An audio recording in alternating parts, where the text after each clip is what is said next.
Hello and welcome to the podcast that discusses all things gaming, coming to you from the home of Indie PopCon, Gen Con, and the gaming capital of the world.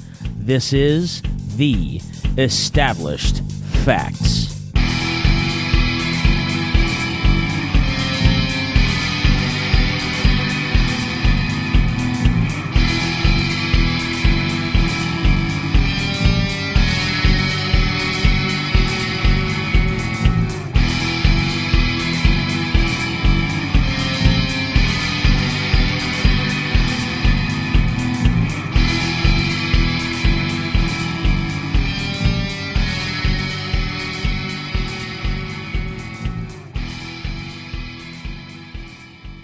Hello, everybody, and welcome to episode 118 of The Established Facts.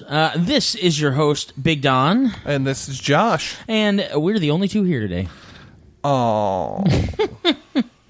Not unlike some of our traveling episodes when it's just Josh and I doing some event reviews or something like that. However, I think this is the first time that it's just been you and I at the table, just kind of hanging out and chatting about stuff. So, well, if you listen to our last episode, life happened, so it's been It's been kind of a, hey, are you available? So, yeah, we just sit down and do the thing. Derek will be here later for another recording. That's right.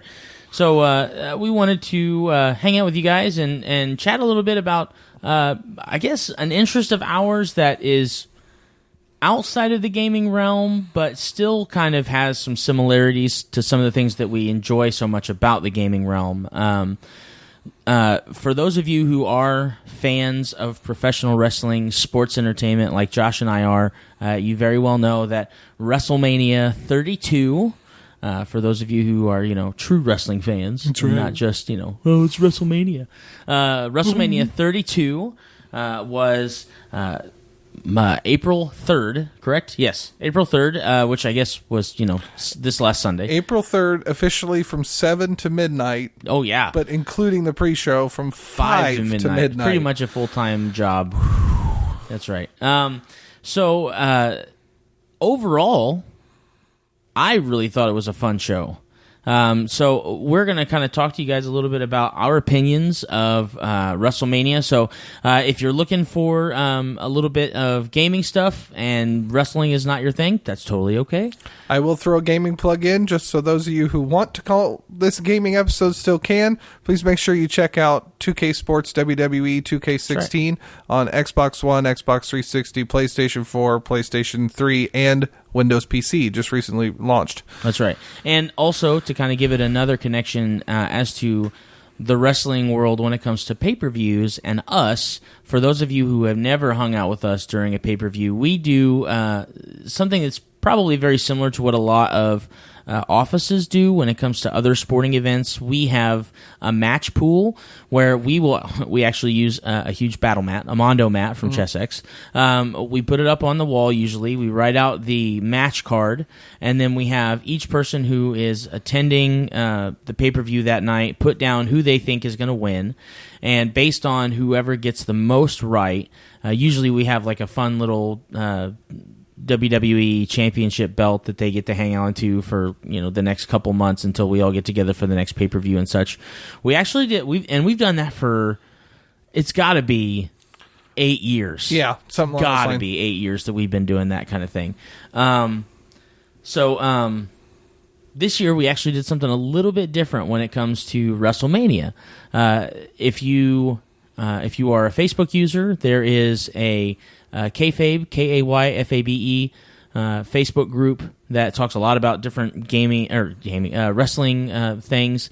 They actually posted a fun WrestleMania Super Scoreboard, and they had the different matches, and then they had other conditional questions that you could answer, and if those things happened, you got points.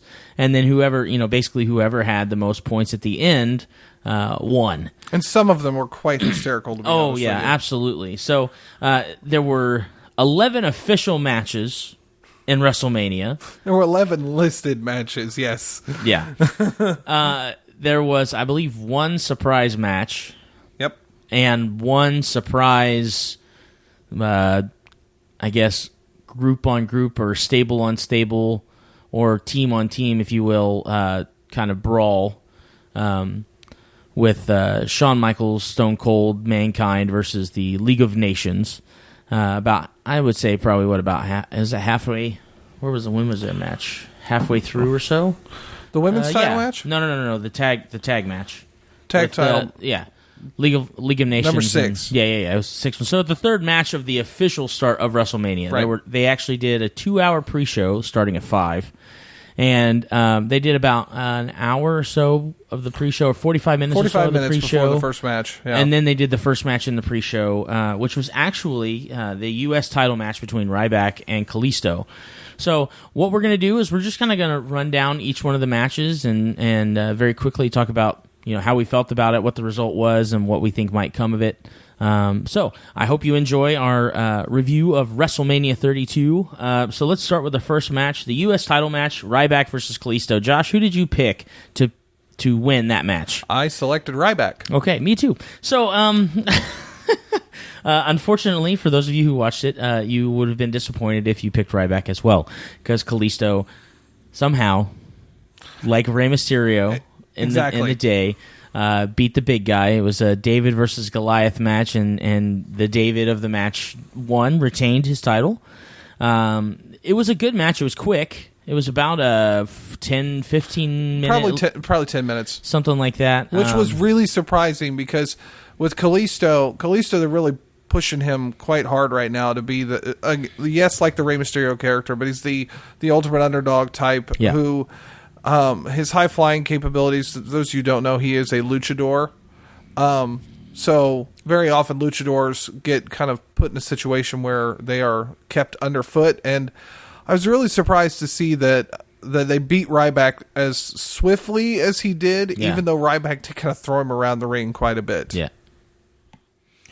So, in reference to Ryback throwing him around the ring, and to give you an example for those of you who are still hanging out with us, the scorecard, like I said, they ask you some really silly questions outside of just who do you think is going to win. So for this match on the Super Scorecard, the first one was, does anyone care about the match? And we kind of decided to agree that it was more of a crowd interaction, like was the crowd into it, stuff like that. And then does Ryback injure Kalisto, which could have been a very, very probable thing considering the power that Ryback has versus a guy the size of Kalisto. Okay, going back to the first question, does anybody care? As much as a few of us may have tried to fight, mainly myself, that Ryback cared. Yeah. They went to commercial break right in the middle of a United States title match. And right. That was kind of the decision, they didn't care. WWE didn't even really. Well, and what killed me about that was they had a commercial for WrestleMania on the pre-show for WrestleMania. That's right. And it didn't make much sense to me at all why they wouldn't just, especially because it was only a 15-minute match or so. Yeah. Like, you can't, promote the pay-per-view before the Kalisto Ryback match starts, or start them 5 minutes early so you can get a 5-minute spot in between that match and then the next match, which was the Divas match. Like, there's a little, I don't. That's also why we're not marketing. Yeah, absolutely. Yeah. It didn't make any sense to me either why you would cut away from your own pay-per-view pre-show to advertise the pay-per-view in which you're doing a pre-show for. Well, and it was a reminder, because what was happening also at the time is this first hour was only on the WWE Network, which I'll be that guy. It's only $9.99 a month. It's worth it. Yeah, if you're a true fan because of the extra content that you get and the pay-per-views. Well, pay-per-views alone make it worth it. Yeah, it's definitely worth it. But they were also planning on finishing that matchup before the switch to USA, which, though the rest of the pre-show was still on the network, it was also on from 6 to 7 on the USA network, which is new. They get a lot of extra media coverage this year between Sports Center and having a live 1 hour on USA. Right. This is a pretty big deal. Speaking of USA, the first thing, almost one of the first things to happen when they went to USA was the next match. Yeah. 5-on-5 Divas match. Yep. Pitting Paige, Brie Bella, Alicia Fox, Eva Marie, and Natalya versus Emma, Naomi, Tamina, Lana in her in-ring debut. Yep. And Summer Rae. And Don, who'd you pick to win that? I actually picked the team of who was it? Yeah, Paige, Brie Bella, Alicia Fox, Eva Marie, and Natalya. Whereas I picked Team Bad and Blonde, which is the other team. Yep. So the Total Divas did come out on top. Yeah. It was a decent match. We discussed it. So we are huge fans of what is now, and we will later talk about, I think, a little bit. Sure. Now the women's division of the WWE, no longer referred to as the Divas division. Now, the ladies may still be referred to as Divas, but they had a really cool opportunity to change over the title belt last night. Lita came out and did that. And so that really opens the doors to some, in my opinion, legitimacy behind the women's competition in the WWE that, in my opinion, for a long time had been lacking up until really, Brie and Nikki Bella were kind of the stalwart divas at the time that really held that competitive nature, which is funny because they weren't that when they first came in. They were very, very green and did not execute things as cleanly as they do now, which I think is definitely a contribution from the people who train them, mostly Daniel Bryan, John Cena. we're going to go ahead and write, for those who don't know, Nikki is dating John Cena and Brie is married to Bryan Danielson or Daniel Bryan. I know this, we may sound like we're a lot more knowledgeable in this than it may come off. I will be very upfront that we are not professionals in any way. Oh, no. We are just longtime fans, we could very well be stating things incorrectly, but please enjoy it nonetheless. That's right. And it's our podcast, so we can have our opinions. That's there right. You go. But in general, we talked a little bit about getting back to this match. We talked a little bit about the match afterwards. That it was fun to see them come out, put some really good moves together. I was extremely surprised that Eva Marie pulled off the stuff that she did, because I know that's been kind of her weak point, is her execution. She even finished the sliced bread? Is that what it's called? I think so. Brian Kendrick's old finisher? Yep. And Lana looked good. Yeah. For her in-ring debut, she looked good. Emma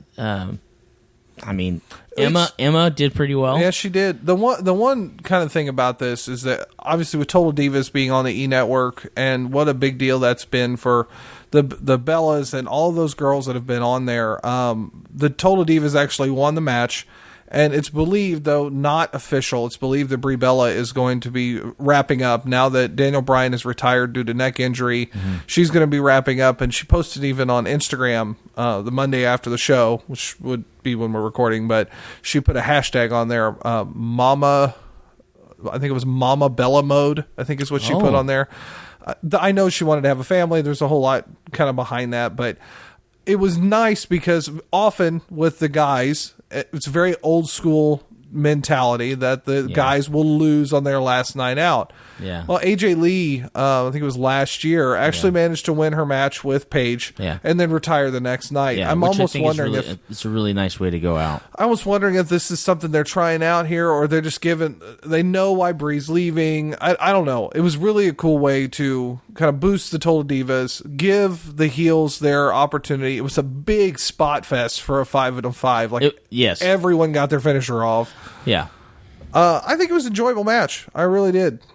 As quick as it was, I enjoyed it. Yeah, I definitely like the new attitude of the women that are coming out and competing in the Divas division for a long time. And no offense, this is not in any way intended to be any sort of sexist, negative remark. But for a long time, the Divas matches in the pay-per-view after the Attitude Era ended were kind of a bathroom break match. Yep. They didn't build the great story. I mean, I would say the last 3 really good personalities in the women's division that were, in my opinion, on the same caliber as the guys that they push.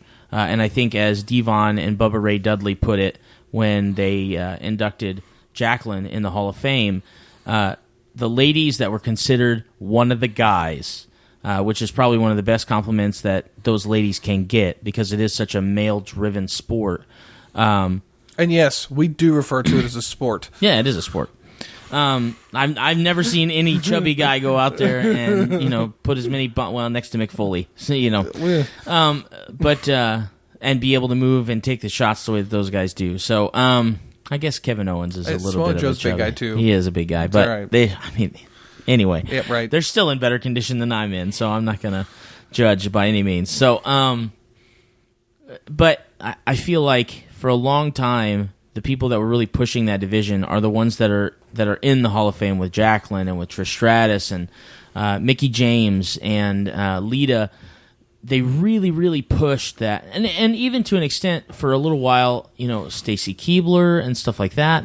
There were really good personalities, but it just seemed like you'd have a group of 20 divas, and there'd be 2 or 3 of them that could actually go out there and perform. And now that there's a shift in what quality they're looking for, and I think it is a direct result of Stephanie McMahon really having an eye on that division and really pushing those girls to become something more than just.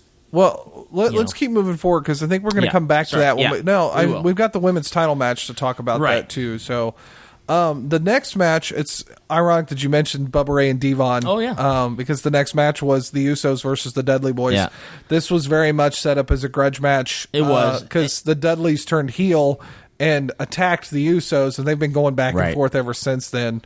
This was a little bit of a resolution to that, but I don't think it's going to be over. I mean, probably not. It seems like storylines like that in the tag division continue on. Like it works though. It works for that division. It does. And the Dudleys right now are very much being utilized as like a Chris Jericho. Yeah, push mechanic.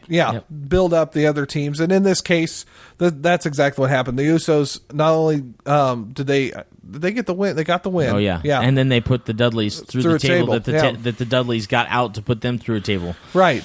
Yeah. So it was interesting to see that, and it was a really cool spot for the Usos as well as a double top rope splash, putting each of them through their own table. Yeah. So it was good. It was a good way to end the pre-show. I mean, they did that, and then they did a couple more promos to get you ready for the show. And I feel like the buzz going into the very first match, which in my opinion, the very first match of the official kickoff of WrestleMania was one of the best matches and there was not a bad match, in my opinion, in this WrestleMania. But you're referring to the Intercontinental title ladder match. So good.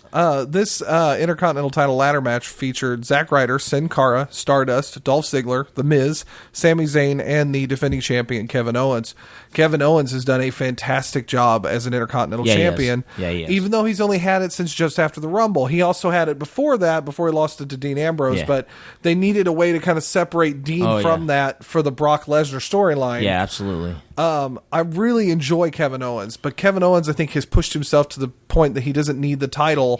I think he's definitely transitioning into that main card spot. You know what I mean? He's very, very. I mean, he's been in the sport for an extreme amount of time for a guy who's never been really picked up by a big brand wrestling company. And I think he knows what it takes to really push the limit on his own talent. And I mean, this business is what you make, the wrestling business is what you make it. You can ask, if you ever get a chance, you can ask guys like Shawn Michaels and Triple H and stuff like that. They've talked about it in interviews and in their books and stuff like that. The pro wrestling sport, the sport of professional wrestling, is exactly what you make it. If you go out there and you push yourself to be the best of the best in everything you can, then it's going to show when you go out there. And that's exactly, I mean, in general, this 7-man Intercontinental match showed that exactly. Yeah. We've been putting so much time. We're just talking about Kevin Owens so much. The big kind of highlight thing going into that is Sami Zayn, returning to the main roster after getting injured in one of a fantastic match with John Cena. Yeah. His return to rekindle that feud with Kevin Owens. I picked Sami Zayn to win this match. I did too. Absolutely. Well, here's an interesting thing about that. We were all so wrong. Oh, yeah, and pleasantly wrong, in my opinion. Yeah, pleasantly surprised is a very good way to put that. Yeah. With Long Island Ice-Z. Oh, my gosh, so Zack Ryder shoving The Miz off the top of the ladder, that cocky jerk, and taking the Intercontinental title. Oh, yeah. I couldn't believe it. I mean, we all were speechless. Yeah. Well, not really speechless as much as it was. This is so awesome. Yeah, it was. I mean, for a long time, before he became the internet champ or whatever he was for a little while.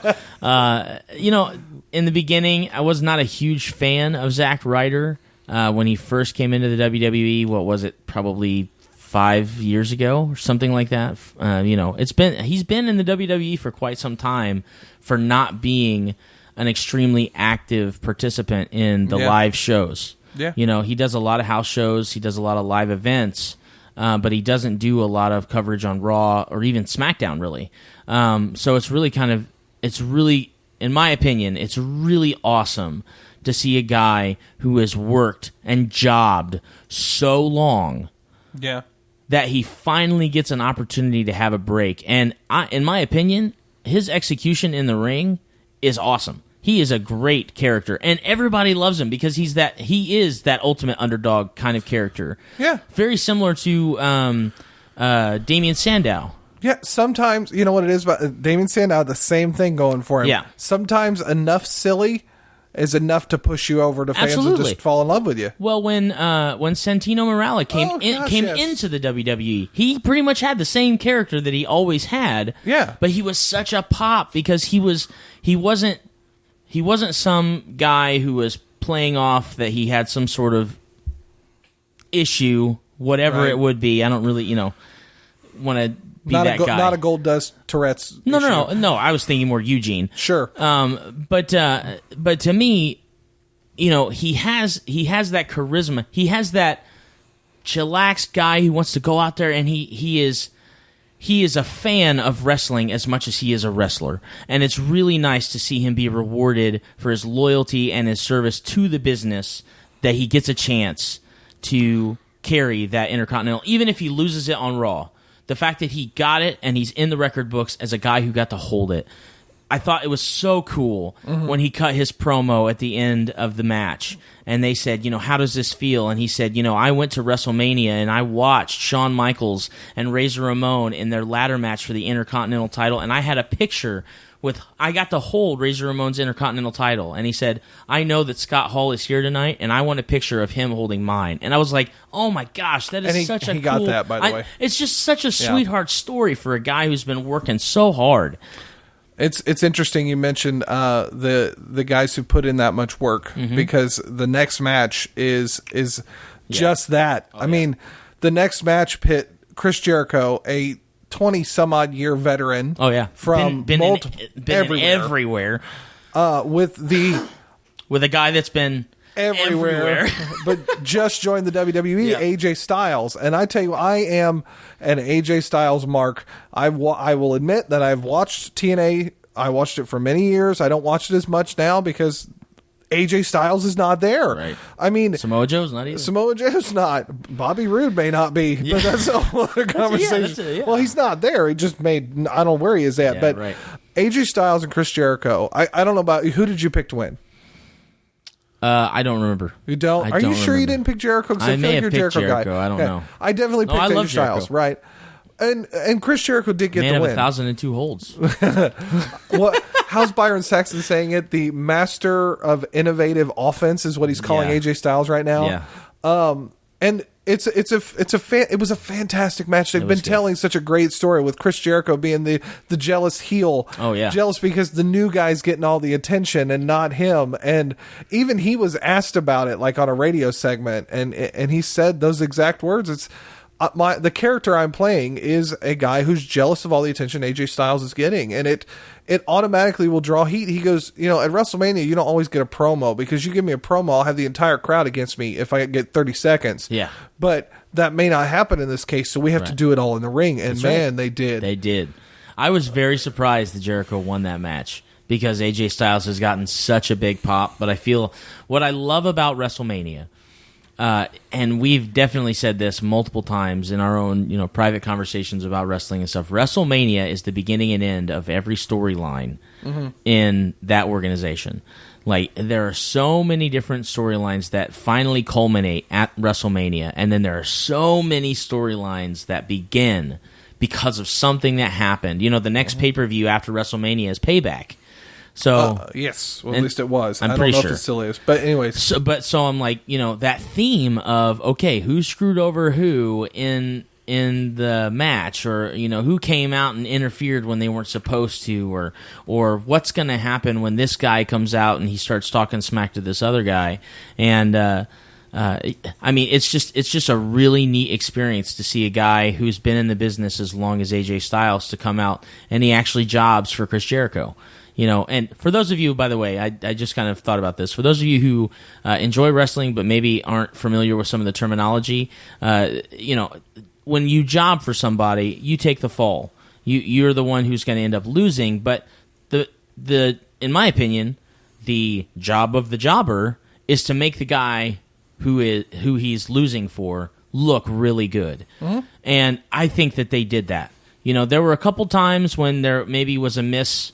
And honestly, in my opinion, this match was probably the slowest match of the night, which is kind of surprising for me. Yeah, but it was also extremely technical. It was, and that can definitely slow it down because there was so much give and take. Yeah, and I was extremely surprised that Chris Jericho won because of the way he won, even. Yeah, well, I mean, he won with a reversal of this phenomenal forearm, which is a top rope springboard forearm to the face. But the reason why it's not as surprising is because of how long AJ Styles took. Like, he just stood there waiting for Jericho. Of course, true. No, Jericho's that's true. Enough of a veteran, he'll lay there on the ground and then stand up and hit his move. Absolutely. It's exactly what happened. Yeah, Randy Orton's the same way. Right, and I understand that type of an element. It was very much Randy Orton. That's a good way to describe that. But I didn't like it because I am the AJ Styles fan. But on the same note, Chris Jericho's been doing a lot of build-up of talent. That's true. Giving him a WrestleMania win. That's absolutely true. AJ's there for a couple more years. Chris is going to come in and out. Use when he's needed. Yeah, he's that guy that you can depend on to be there for 3 to 6 months, really push somebody to kind of that next level, and then he kind of fades away into the mist for a little while, and then he eventually comes back, and he always gets a pop. I think that's so great. Unlike a couple of matches from now, AJ Styles was not hurt by this loss. That's true. No, that's absolutely true. We'll discuss that when we get there. Yeah. The next match was so our scorecard had the League of Nations versus the New Day. Mm-hmm. Carrie Wu just walked in. Had no idea we were recording. That's okay. Say hi. So the next match was the League of Nations versus the New Day. It was marked as a tag team title match. Apparently last night was not, because they had a rematch tonight that was for the tag titles. Totally kind of threw off by that. Okay. But I thought New Day was going to win. I don't know what you thought, but League of Nations ended up pulling that win off. I picked League of Nations to win. Well, and there's an interesting story there too. Why would they make... Well, I mean, New Day is hot right now. Yeah. Why would League of Nations get the win at WrestleMania? I think that it has everything to do, again, with giving that... for those of you who don't know, League of Nations, they're the heels. They're the bad guys. New Day are the baby faces. They're the good guys. They're the ones that everybody cheers for. League of Nations is who everybody boos for. If you are a retro wrestling fan, I know a lot of people who are like, yeah, I used to watch the wrestling in the early 90s or maybe the late 80s. It would be like the clash between Hulk Hogan and Macho Man. Macho Man was the heel. Everybody hated him because he had, turned his back on the Hulk, and Hulkster was the baby face. Everybody loved him and gave him, standing ovation when he came out. That's very much New Day's role right now, is they are the guys who come out and everybody loves them. They got high energy. They're funny. I think that the reason that they do it is because it builds that storyline. Not only it actually asks one of the silly questions that it asks is that is there going to be a fourth member of the New Day come out? I think that could very well be an opportunity for them to do that for a guy who maybe is coming up from the NXT or the development crew to join the New Day, or even somebody who's already on the Raw roster that isn't getting as much pop as they want him to get, so they put him in a group with the New Day. It's always safer when you're in a stable or when you're in a group of wrestlers to promote other wrestlers, because it just works. You got guys that you can rely on if something goes wrong, and you're always working ideas and things like that. And the League of Nations is a newer faction compared to the New Day, and I think that this win, even though and it didn't really make a whole lot of sense to me why they didn't put the titles up at WrestleMania. I think I know why, and I think it came to the realization why League of Nations also won the match. Because ultimately, League of Nations was going to get their butts whipped in the next few minutes. Oh, that's very true. That's a very good point. Because the biggest thing to happen up until this point was obviously Zack Ryder winning the Intercontinental title. Yeah. Well, that got blown away when, as the League of Nations were griping and saying, there's nobody as bad, there's no 3 people as bad as the League of Nations. There's no team of 3 people that could beat a team of 4 people as good as the League of Nations. And as soon as he says that, the Heartbreak Kid Shawn Michaels music hits. Yeah. That's cool and all, except he came out with in his ring gear. And then, not to be shown up, the car crash sounds, and here comes Mick Foley in his everyday gear, which happens to also be his ring gear. For Cactus Jack. Yeah. And just to go one more... Yeah. Let's break some windows as Steve Austin. Stone Cold Steve Austin came out. He looked good too. Okay, so we're all going there. Okay, wait. What's going on here? Sean's in ring gear. Foley's in ring gear. Austin's wearing jeans and a He's t-shirt. in ring gear. Sure, it's ring gear. They're not coming out with beer. They're coming out to the ring. What is about to happen? And sure enough, all 3 of them, not just 2, Sean and Mick, which we would, everyone thinks Steve Austin's hurt, and Austin is hurt to a point to our understanding. They stand up to the League of Nations. Yeah. The New Day pulls Wade Barrett out of the ring and beat the crap out of him, and beat on him, while the rest of the team beats on everyone else. You get a Shawn Michaels Sweet Chin music. You get a mandible claw from Mick Foley. You get a stunner from Stone Cold. From Stone Cold. One heck of a stunner. It was so good. Rusev, again, here's another term for you who are not necessarily technical wrestling fans. Rusev spot Stone Cold Steve Austin so well, and all that means is he helped him with the move. He made sure that it looked good and it got executed correctly without anybody getting hurt or majorly hurt. Right. He looked so good, stunning Rusev. And Rusev doing the almost rock-ish flip over the top, like just complete flip over to fall out of the ring. Fall out of the ring looked so good. Yeah, it was very entertaining. I know somebody else at the table has an opinion about that match, and she literally just walked over here a few minutes ago. So, Deb, give us a little bit of insight on how you felt about those 3 legendary characters coming out and beating the tar out of a brand new stable that really got a pop over New Day. Well, they finally let me actually say something. I'm over here doing the crazy miming because I was trying to express that I know exactly why they lost, but I'm all right, I can be quiet. And it was to allow those 3 classic, phenomenal wrestlers to be able to come out and have their WrestleMania moment again, even though they're not active anymore. Shawn Michaels got another WrestleMania moment. Mick Foley got another one, and Stone Cold got another one. And WrestleMania, as much as it's about the new guys and the fresh faces, it's also always a nod backwards. You always have that aspect of the tribute. You have there's a legacy. There is. You see the yellow dots on the black outfit. We'll get there eventually. You have the daughter honoring the father. You have that at WrestleMania, and it's a really cool thing that they do. That WrestleMania would be this nostalgic, but it is. And so in that moment, I actually think New Day was phenomenal because, what I wonder may have happened in the background where they said, hey, here's the thing. New Day, if you take the fall, so you're going to lose, but coming to your aid after you lose will be these 3 epic wrestlers, and you're going to be in there, they're going to be coming to defend you. This crowd is going to be going bananas, and you're going to be on that side. So I bet New Day was probably like, we'll lose. You're going to bring all 3 of them to our rescue. It's as much a spectacle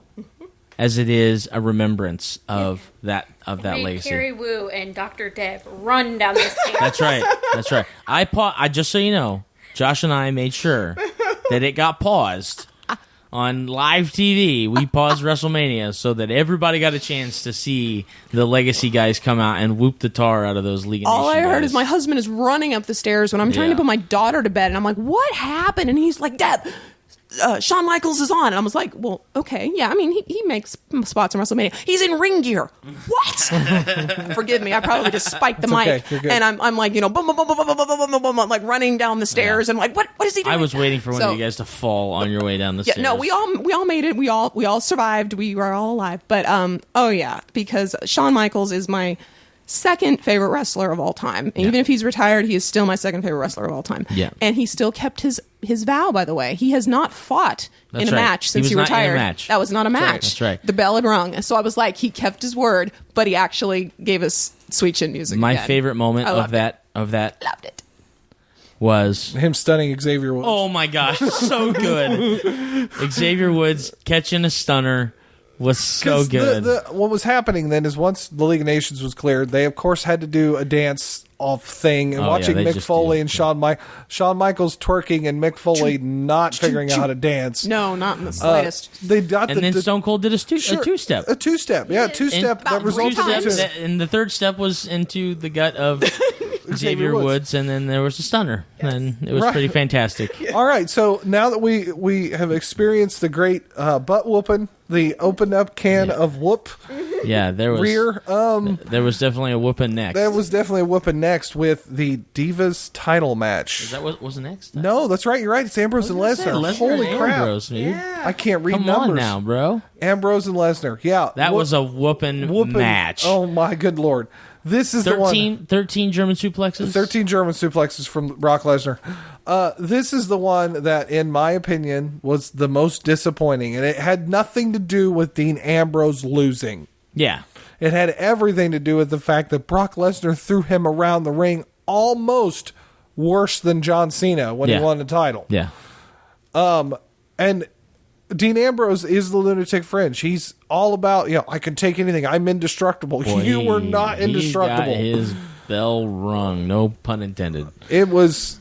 there was a point in which he literally threw like at least 10 chairs into the ring. It was a Terry Funk moment. Only to have Brock Lesnar German suplex him, Lesnar landing on two things. Yeah, German suplexing himself onto the chairs, and Ambrose flying across the ring. And then him German suplexing Ambrose onto the chairs. Yeah, and then F5ing him later on. Yeah. Let me get the order correct.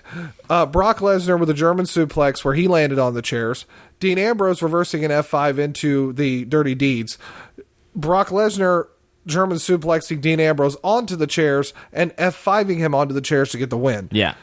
Ultimately, in all of that, I think the low blow from Dean Ambrose and the reversal of the F5 were his two big moves. Yeah. Otherwise, it was Brock Lesnar taking him to Suplex City. It was. It definitely was. I know that's big and a good thing for Brock Lesnar, but Brock Lesnar didn't need it. Dean Ambrose needed a good showing. Yeah.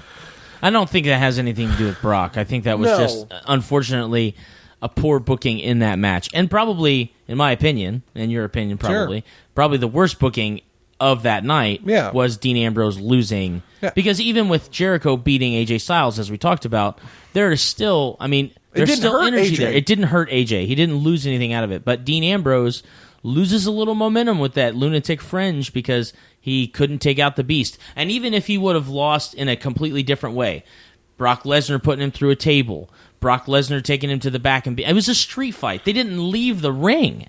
It took one F5, one executed F5. Granted, on a pile of chairs. Right. One F5. Yeah. Whereas your guys, the Undertaker, it took 3 to end the streak. Yeah. And I'm not saying that you put Dean Ambrose on the same level. Well, on stairs. Sure.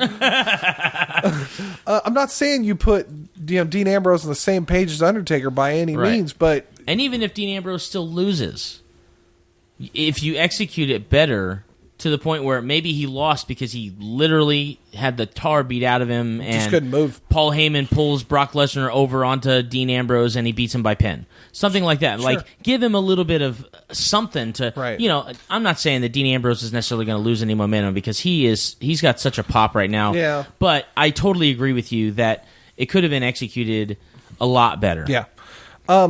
Now, this is the start of what ends up being just one heck of a roller coaster ride throughout the rest of the night. After Ambrose and Lesnar, we do get the Divas title match, which ultimately becomes the women's title match. As much as we want to keep talking about it, I'll head you up. We're at 40 minutes already. That's fine. And Derek is at home. Yeah. But Becky Lynch versus Sasha Banks versus the defending champion Charlotte. Such a good match. With her dad Ric Flair out there. The technical match of the night. Yeah, absolutely. And that's on top of AJ Styles and Chris Jericho, two of the best technical wrestlers in the entire industry. And these three put on a clinic. One of the best shows for that night. I am not a women's wrestling fan because most of the time I am annoyed the crap out of it. They're yanking each other's hair. They're doing a bunch of stupid crap, and I'm like, it's cat fighting. It's a lot of cat fighting, and I'm like, I don't need this. If I need this, I will go down to the east side and I will watch it. And it's better down there anyway.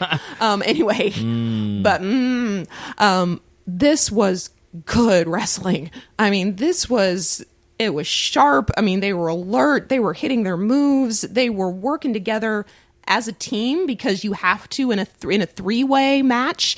You have to have a great rhythm with the other two. Yeah, Becky Lynch and Sasha Banks pulled off some really good moves on Charlotte, which I thought was great. They did. I mean, and that whole coordination. I mean, that's not. It's enough to do two, but to do three, and all three of them have to have equal time. You have to make sure that they are all looking good. They have to all look strong. Yeah, you want Charlotte to look strong defending, but you want the other two. I mean, it's a hard balancing act, and they pulled it off. They did really. In my opinion.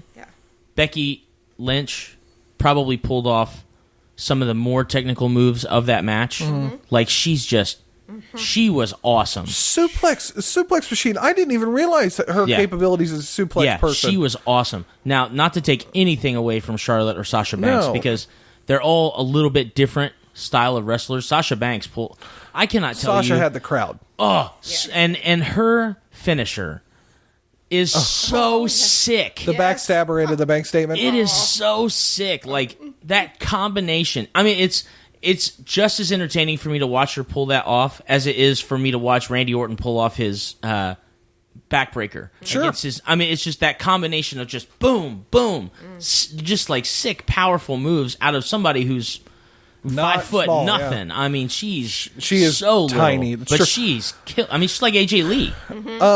I'm going to paraphrase it. Mick Foley posted a quote from an article, and I think it kind of summed up a lot of what happened here. Is that this match pulled off exactly what it needed to. It made the heel look stronger. It made the baby faces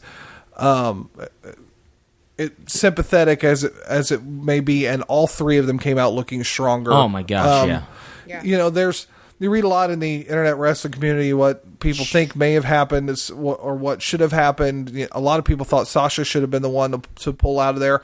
But I'm not mad that Charlotte got the title changeover. She was the last Divas champion and the first women's champion. It's a good way for a heel to have those monikers. I think it's a really cool nod to how much they really respect those three girls, too. Because, in my opinion, I don't think any one of them outshined the other one in that match, so it makes sense that Charlotte retains. Mm-hmm. And it builds so much more heat that those two are just constantly going to be right on her heels, waiting for that opportunity, because they're great. And a lot of the girls that are coming up that were in the 10 Diva match in the pre-show are really, really good. They're really coming up strong, and you got Bailey coming up from NXT sometime soon, if not on Raw, right after. I mean, sometime very soon, and she is awesome. And she, again, very good technical wrestler. Period. You know what I mean? Whether she's a woman or not, she is a very, very good wrestler. So I'm really excited to see what happens with that match. But the next match was probably the biggest spectacle match of the night. Even over the Intercontinental title match. And there was a lot of really great things that happened in that Intercontinental title match to start the night. But the Hell in the Cell match that Taker and Shane McMahon put on was ridiculous. Yeah. I don't know how those guys pulled off as many moves as they did, and somebody legitimately did not get hurt. And I know that they took Shane out on a cart. Yeah. But they're going to take Shane out on a cart when you jump off of a 20-foot ladder onto a table. You mean a 20-foot cell? That's what I meant. 20-foot cell onto a table. Yeah. With nobody there to take the shot. If you haven't seen that spot, I'll do the best I can to include the link to WWE's YouTube page. because they've got it. It's been floating all over the Oh place. my gosh, it was. He looked so good in that match. My wife and I have had a lot of discussions, a lot of disagreements on how they handled this match. Rumor belief that John Cena was supposed to be the one in this position of Shane McMahon. Either way, coming in, the premise of the match was relatively simple. Shane wanted control of Raw, and so Vince said, "Okay, you have to beat the Undertaker." And then he basically told the Undertaker, "If you don't beat Shane, your career is over. You no longer can be on." And the thing about that was the thing that bothered at least Deb and I in this aspect of it is that as Deb doesn't have the experience with Shane that a lot of us do, right? Because the Undertaker is he was a big attitude era guy, right? Whereas, but for me, even with that experience, I'm like, why would Shane McMahon be the one to end the Undertaker? Yeah. There are so many. I'm not saying there are a lot of other guys available right now, but there are other guys that could utilize that. Brock Lesnar took the streak, and whatever your opinion on that is, Brock Lesnar took it, became a main attraction, and has utilized that to build his character. Yeah. Whoever's going to end the Undertaker's streak Undertaker's career needs to be someone that is respected by the Undertaker, or it needs to be someone that's going to use that to propel them to the top. Right. And I think that that's probably why Shane didn't win. And in the end, I was the one who said it, but in the end, I felt like a lot of people agreed that regardless how the storyline may have let people down or brought people up, the fact of the matter was that match was so good. Shane looked amazing. For a guy in his late 40s, he looked amazing. He pulled off his finisher coast to coast, and I've never seen a guy do coast to coast and overshoot the guy if you aren't familiar with Shane's finisher, it's a 20-foot by 20-foot square wrestling ring.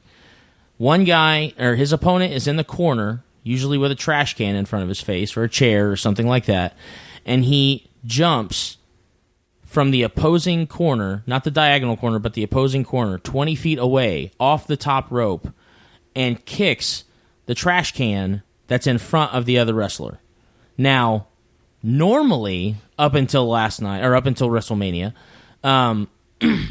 normally, you're praying that he actually makes it that far, because he'd usually get 16 to 17 feet away, and then you'd see him just kind of like stretch the legs, just stretching as far as he could to make sure.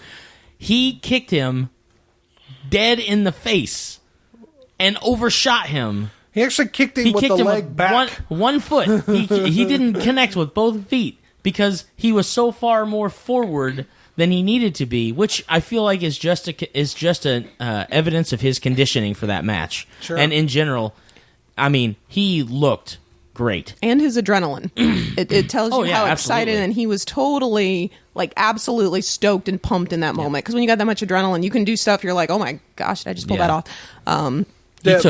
Your opinion of the match. Yeah. So for those of you who couldn't tell, as my husband said, Undertaker is definitely, hands down, period, my favorite wrestler. And that's active or retired. Period. And the day Undertaker retires, I will need a box of Kleenex. Let's just establish that now. Deb will be bawling. Probably for the next month. But I was really nervous about this match. Josh can tell you, I kept going on like, okay, that is a 51-year-old Undertaker versus a 46-year-old Shane McMahon. I think that's right. Yep. I'm like, okay, both of these guys have kids.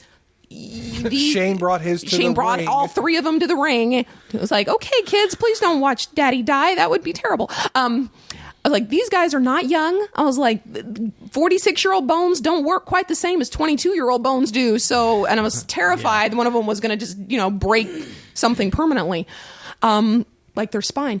And so I had not had the experience with Shane that Josh and Don had. I hadn't seen him in his prime. I think the last match I saw him in was him and his dad and Big Show versus DX in Hell in a Cell. Oh, wow. There's a match, I think it was him versus Randy Orton. Is it? Okay. Yeah. But still, I know what you mean. Yeah. And I'm a doctor, so I'm sitting here looking at this going, this could end really badly, people. That's okay. I was too, and I'm not a doctor. But fair enough. You just had more faith in how they pulled the spots off. Oh, yeah. I understand, but having had the disappointment that was the Undertaker Lesnar match a few WrestleManias ago, I was with trepidation. I was watching the start of it. Now, the Undertaker's opening was so gorgeous. Yeah. So good. I'm sorry, it was beautiful. Watch it online. There were so many great shots of him. I mean, there was lightning, there's fire, there was the WrestleMania. It was just weird zombies on the weird ground. zombies floating on the ground. It looks like he was walking over like the Sea of Lost Souls. I Yeah. mean, oh my gosh. was Anyway, cool. it was a sight to behold. So anyway, I really, really liked the match. I'm not going to go with love because there were a couple matches Undertaker's been in that I loved. My favorite match of all time is Taker versus Shawn Michaels. I think the second iteration. But anyway. The one in the Hell in a Cell? The one in the Hell in a Cell, exactly. But him versus Michaels, that one was absolutely gorgeous, Was too. that in Hell in a Cell? No, Triple H. The second Triple H Triple H was, one yeah. was in Hell in a Cell. That's right. Yeah. WrestleMania 26 was the second one with Shawn and and Undertaker. Correct. And I'm pretty sure that is my favorite match ever because of how good they both were. But Shane did a great job. He really did. He was selling it. He had the energy. He was in shape. He pulled off the moves. He could support Taker in certain moves. The whole, whatever the fancy term is, when he made it look good, when you take the move and you sell it, he sold it well. He sold a lot well. And that final move off the top, we kind of all knew it was coming. The huge bump off the top. Oh my gosh. I'm like, he's going to do it. Oh my gosh, he's actually going to do this. And yeah, and nobody stopped him. He took it. I was like, you are out of your mind. There was one shot of the Taker's expression. I literally busted out laughing because Taker's looking at Shane, and I swear it might have been the real guy, Paul. Mark Calloway. I'm thinking Paul Levesque, who's Triple H. Sorry. Paul Levesque. Look, I want to call him Levesque. I know. Okay. I call him Paul Levesque. See, that's where I learned it from. It is not my fault, people. It is Don Marter's fault I do that. It's anyway, Levesque, but Mark, the man, I felt was like looking at Shane going, you are crazy. absolutely insane. Well, it was funny because after Shane jumped off the top of the Hell in the Cell, he's laying there. Yes. That's The yes. refs, I don't think I've ever seen refs move that fast in my life. They were They were on top of him, making sure he was okay. hoping it that And you know the signaling process of the Taker refs is checking just- to make sure he actually right. is okay. Yeah. Taker's like Taker's looking just at him, laying there, and he's just eyes just bugging out of his head, like watching him. You like, have lost your mind. Yeah. You've lost your mind. yes, completely. And he was probably also checking, like, okay, he is still alive, right? Ref? Yeah, he is, right? Because this end is not going to go well if he's and dead. Then the greatest, in my opinion, the greatest pop that Shane could have done was he got up Yeah. to his knees. Well, yeah. Well, that's about as far as he could get. And he did the Bring it. like waving his hands towards Undertaker, like, come on, dude. Like, and Right. Undertaker then proceeds to pick him up, throw him in the ring, Yeah. get into the ring, and look at Shane and go, bring it. Bring Yeah. it. Right. To then pick him up, tombstone, and get the win. It was so good. 22-1. Yeah. And if you watch this match, at the end of the match, so he's got the match, watch the two slight nods from Undertaker to Shane. Shane turns his head over. You can't see Shane's face. You can see Taker's. And he just kind of gives him these couple, like, real subtle nods.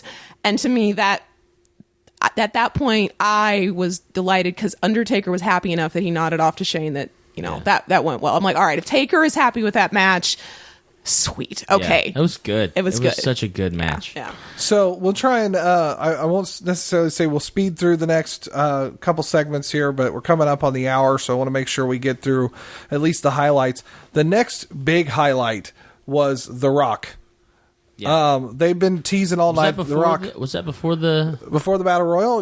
I thought it was after the Battle Royal. Was it after the Battle Yeah, Royal? it was Okay, after the well then we'll do the Battle Royal yeah, first. the Andre the Giant Battle Royal was the 10th match of the night, counting the pre-show.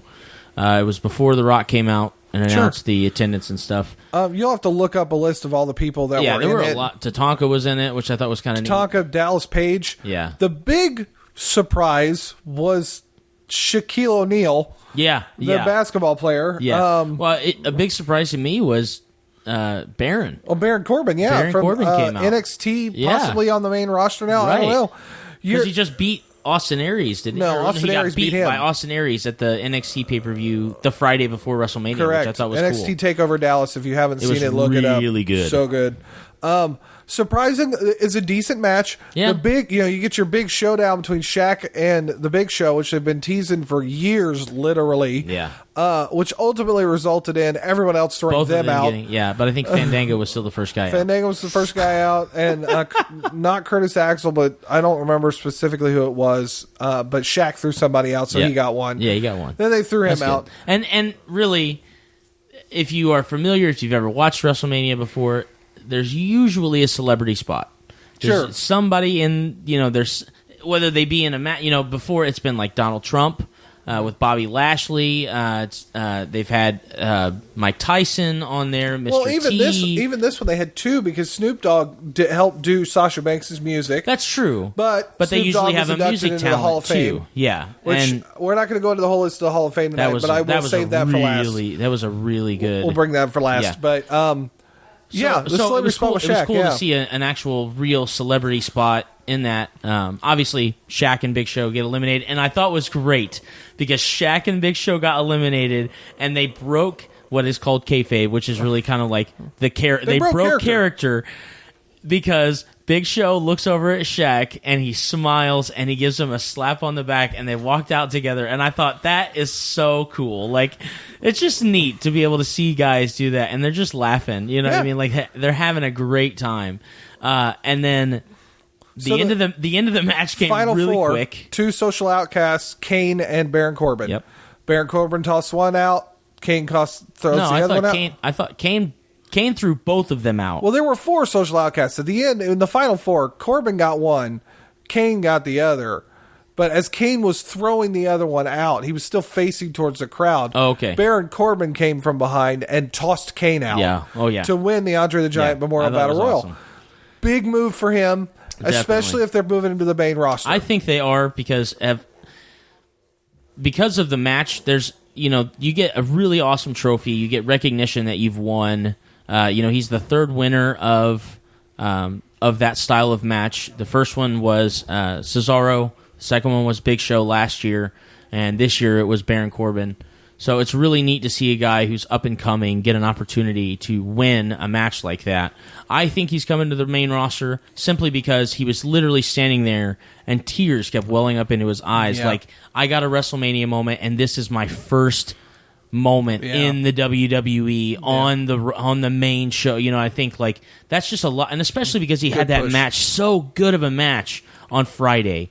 And even though he lost to Austin Aries, it was a good match. Sure. They took a lot of really good shots on each other and they did really well. But overall, Baron Corbin wins, beats Kane, which was actually our kind of. I think everybody wanted Kane, but I was not. I was not disappointed with Baron Corbin winning. So, The Rock. Yep. Big announcement time. First, the Dallas Cowboys cheerleaders. Of course. Then The Rock with a flamethrower, lighting his own sign on fire. This now took, by the time it was done with the cheerleaders. Finally, The Rock had gotten to the ring. Right. Finally, The Rock is in the ring.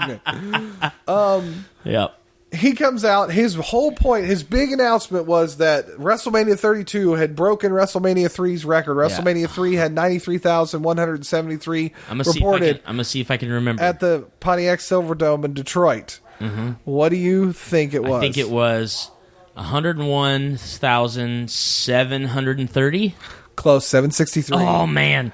Yeah. Anyone that knows awesome. Anyone that knows the WWE, that's most likely an inflated number. The real number is probably around 94,000, which is still more than 93. Yeah. But it's they're saying here a grossed gate of $17.3 million, breaking last year's California by almost $5 million gate. That's 101,000, 94,000. It doesn't matter. There was 100,000 people in there watching WrestleMania. Oh, yeah. And The Rock was the one who gets the opportunity to announce it. Yeah, which was awesome. As he continues talking, the Wyatt family has something to say. Yep. Which results in what we think is going to be a showdown. 100,000 Fireflies. Legitimately so neat to It see. was So cool. We were discussing how the Undertaker has the coolest entrance in Yep. professional wrestling right now. Bray Wyatt's a close real second. Close, yeah. Especially with the whole multiple cell phone lights, all those sorts of thing or whatever. But they're talking smack to The Rock, who is the smack talker extraordinaire. Right. So The Rock, who after of course talking smack himself, goes, "Here's what's going to happen." He then pulls his shirt off. He's wearing athletic pants, and of course he pulls his shirt off. He got the tats on, no elbow pads, nothing, whatever. Yeah, it's The Rock. I'm going to ready for a fight. We're not going to have a WrestleMania moment. We're going to have a WrestleMania match. And at this point, he pulls off his athletic pants and is in ring gear. Yeah, like so we are tights, everything. He has elbow pads tucked in the back of his tights. I don't know if you saw him put them on. Yeah, so funny. We're now at 4 classic wrestlers that have decided they're going to have some sort of physical altercation. Yep. And The Rock had a match with Eric Rowan. The bell rings, rock bottom, 1, 2, 3. 6 seconds, fastest match in WrestleMania history. Record.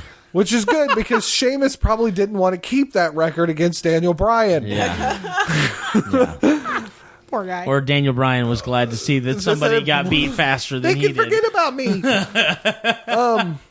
It was their way of saying it's good, Bree. See, look, Daniel Bryan is no longer in that area. The Rock gets a win at WrestleMania 32, but the Wyatt family can't let that go. No. They can't. Now it's 3-on-1. What shall The Rock ever do? Yeah. You can't see this because apparently John Cena returns.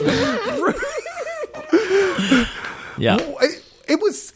The guy has been out with a torn rotator cuff, not expected back for 4 months, but because he's Superman, he's back at WrestleMania. Yeah. And they take out the Wyatt family. I suspect that he's probably still going to be out for another couple months. But I thought it was neat that, even though I'm not necessarily the biggest John Cena fan, I think John Cena... We respect John Cena. John Cena is one of the greatest guys who's ever contributed to professional wrestling in the modern era. Yes. I'm not going to take anything away from his career in that. His character... As Michael Massey and I put it last night, we saw about 52 different opportunities that if he ever wanted to turn heel, he could have done it right then and there on The Rock. It's never going to happen. Times, right? It's never going to happen because he gets such a pop with the kids. He gets such a pop with families, and I think that's great. That's awesome for Make-A-Wish, him. 1,890. I don't even know how many Make-A-Wishes he's done. That's so awesome that they can continue to like he can continue to do that kind of thing. Of course, you always want to see. In my opinion, I always want to see the good guys, tip the scale a little bit and go a little bad every once in a while. But it was cool. It was a lot of fun. He came out, got a huge pop, threw all of his T-shirts and of course, wristbands and hats and everything. Helped out the Rock. The Wyatt family. That's right. And they all walked out together. It was pretty cool. So we finally get to, and it feels like we're going to rush the world title match, but I want to be very clear on a personal note that I was very glad to see the WWE put the world title match as the last match of the night. Main event. That was the way it should have been done. There was a fantastic intro by Stephanie McMahon describing how the Authority, you're supposed to bow down to the Authority, bow down to the King of Kings. Macbeth. It was a lot like that. It really was. She really did a great job of introducing Triple H, world champion. She did, and he did he come out looking like an alien this time? No. Okay. He didn't. Because I was asleep. I was literally getting ready to say what I really loved about him coming out is he did not oversell his entrance because he has a tendency sometimes to. Obviously, it's WrestleMania. It's a spectacle. It's supposed to be something crazy big, And there was a lot of spectacle to his but entrance, not him. But he himself came out as Triple H with the title belt, ready to go. Yes. And I thought it was awesome. It was fantastic. That's all Triple H needs. He has enough behind him that is who he is. It's a lot like Undertaker. Yeah. His entrance is but he just walks out. I did not notice because I didn't see Roman Reigns' entrance. He came out. Did he come down the through ramp. the crowd or did he come down the ramp? Okay. He came down the ramp, which I figured he would. I think that was more of a I'm here for the title. Appreciate everybody else. I'm here for the title. Yeah. He's not snubbing fans. He's just what did you who did you think was going to win? I was kind of hoping Triple H was going to win. I know you're hoping that, but who did you think was going to win? I figured Triple H was going to win. Oh, okay. Well, because he's part of the Authority, and I figured there's no way he's going to do this clean. Right. As unsure as Dean Ambrose, Brock Lesnar was, and Shane Undertaker was, I could not be swayed that Triple H was going to win the match. Yeah. I just couldn't. They have been building up Roman Reigns as the possible champ for the last year. Yep. He's been screwed over by the Authority over and over and over. And as obvious as it was to have Roman Reigns win, it was the right move. I agree. If they're betting on Roman Reigns. Yeah. If the goal is to put Roman Reigns in front of us as the next John Cena, he needs to be champion right now. He does. And he needs to be put up against some legitimate threats, and he needs to beat them. Yeah. He needs to beat Brock Lesnar. And I'm saying that right now. What? I agree. No, I agree. Someone beat Brock Lesnar. Paul Heyman's going to walk through that door. He's going to yell at you. I understand if it doesn't happen at WrestleMania. Yeah. I get that. Extreme Rules. Sure, anything. He needs to beat Brock Lesnar. Yeah. Of all the people that are going to come up in front of him here soon, because he's probably going to deal with a returning Seth Rollins very soon. Absolutely. A possible John Cena. So good. And Bray Wyatt. Yeah. He's got to beat Brock Lesnar. And maybe that's just me, the wannabe writer in me, but you want to give Roman Reigns his push to prove he deserves to be where he is. He's got to beat Brock Lesnar. And the Brock Lesnar has beat the ever-living tar out of Dean Ambrose. You really need, because those three were in that stable together. You need to show that one of them in that stable. Because Seth Rollins came that close. Seth Rollins is going to have more than likely a fairly quick title shot when he gets back from being injured. Yeah, he deserves that. He does. So, that was WrestleMania. That was WrestleMania. Overall? Quick summary, overall. I thought it was a great show. I loved about 95% of it. There were a couple things, and there were a couple things that I only really liked. I was not a huge fan of, and I'm including the pre-show in the entire grade of it. I was not a big fan of Ryback losing to Kalisto, but that's just because I'm also not a huge fan of Rey Mysterio losing to The Big Show. So, but not to take anything away from Kalisto and his talent or anything like that. I'm a Ryback mark. I like Ryback. Sure. You can feed me more. That's fine. So I thought it was a really, really good show. I would say it was definitely a grade A WrestleMania. I thought that everybody sold well. There were so many really good bumps, which are, falls, prats, whatever. Yeah. Probably more in the Intercontinental title match. Well, obviously, than in the Hell in a Cell, because there's 7 guys. Ladder match, yeah. Watching Sin Cara go through a ladder on top of Stardust, and Stardust pretty much being completely incapacitated through. That was pretty impressive. Watching Sami Zayn and Kevin Owens beat the ever-loving tar out of each other, I think is just going to be a continued great rivalry between those two guys. But yeah, I think overall I was extremely pleased with this with this event. Deb? I agree, and I have not actually been that thrilled with the last